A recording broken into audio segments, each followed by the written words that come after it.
for more on the deal and other issues that have come up in the name of national security. We are joined by Santosh Rao. He is a partner and head of research at Manhattan Venture Partners.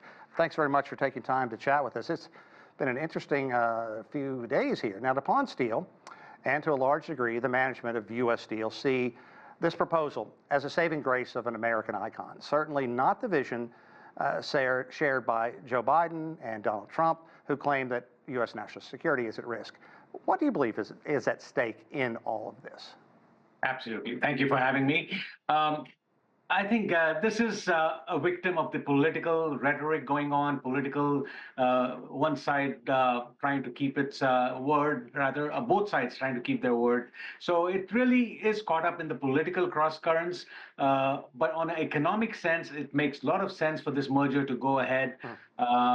It's a low-cost supplier, a very economical supplier, one of the very quality company out there, and U.S. Steel is not going to produce that. It's not going to be able to sustain its competitive position at the current rate that is. It needs a good partner, and Nippon is a perfect partner for it. But President Trump has come with the agenda of America first, so he's going to stick to his word. So things like that. So it's political pressure. It's definitely not a national security risk, just based on the listening to all the experts out there. So it's really all politics, and not economic at all. And also sticking to their word, also Joe Biden, because the move to kill the takeover, aside from national security, President Biden, made a promise to the Steelworkers Union. So do you think this is dead? Do you think it's dead in the water? Is it going to move forward? It's not dead. I don't think we've heard the last of this. It's going to go on. Both the companies have sued the different authorities. It'll go on for a while. It was kind of rushed, looked like. The decision was rushed. They had to, like you said, the Biden had to appease the unions.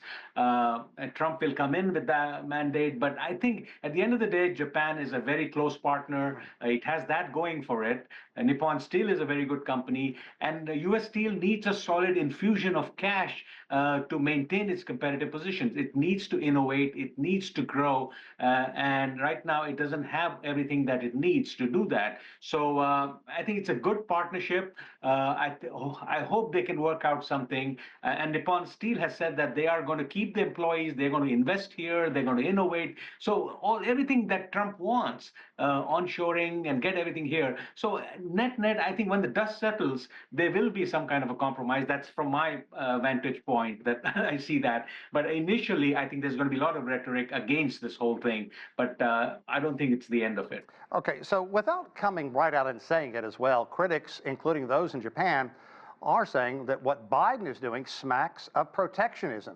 And couple that with the fact that President-elect Trump suggested again on Tuesday that he would consider using military force to gain control of the Panama Canal in Greenland and economic force for Canada.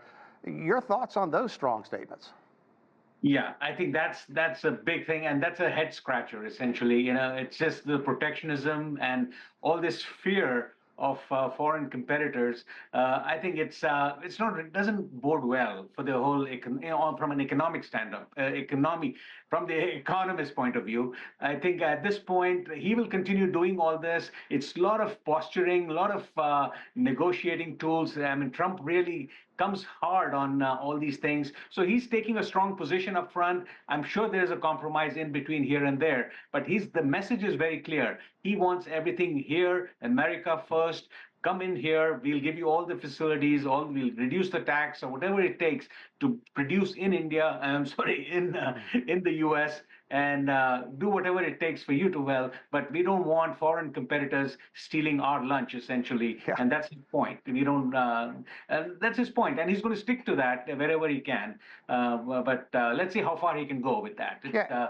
Because other countries are going to retaliate as well. Yeah, indeed. And moving on from Panama and Greenland, because I think you adequately call those head scratchers. But let's talk about U.S. Steel for a minute, because the CEO of U.S. Steel is now turning to Trump to reverse the decision to kill the purchase of the company by Nippon Steel. But as you said, given Trump's statements, what kind of audience is U.S. Steel going to find with this powerful figure who loves to say America first? Yeah, see, Trump is a deal maker. And if he sees a good deal, he'll make the deal.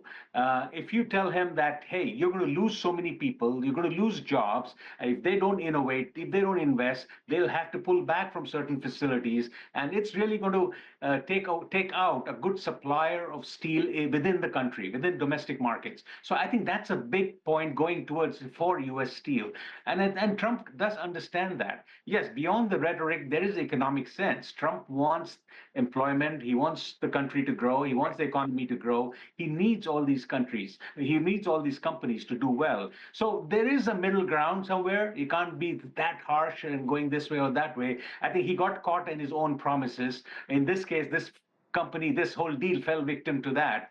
And Biden wanted to front run this thing and just kind of outsmart Trump, or just show that he's also strong.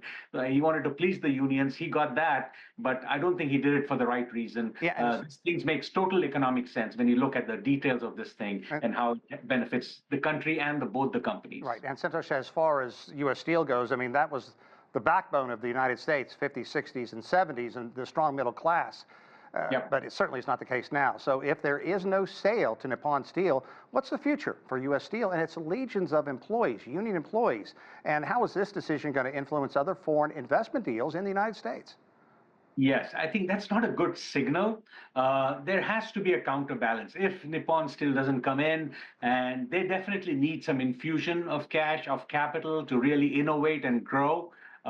Maybe there's some fiscal stimulus from Trump to pump this whole sector to keep this economy going, the steel industry going. So there has to be some expense here on the other side. You can't just cut off, because they need money. They need capital to innovate and grow, and it's not just going to happen just like that. So they're going to be layoffs. They're going to lose jobs, and I don't think Trump wants to hear that.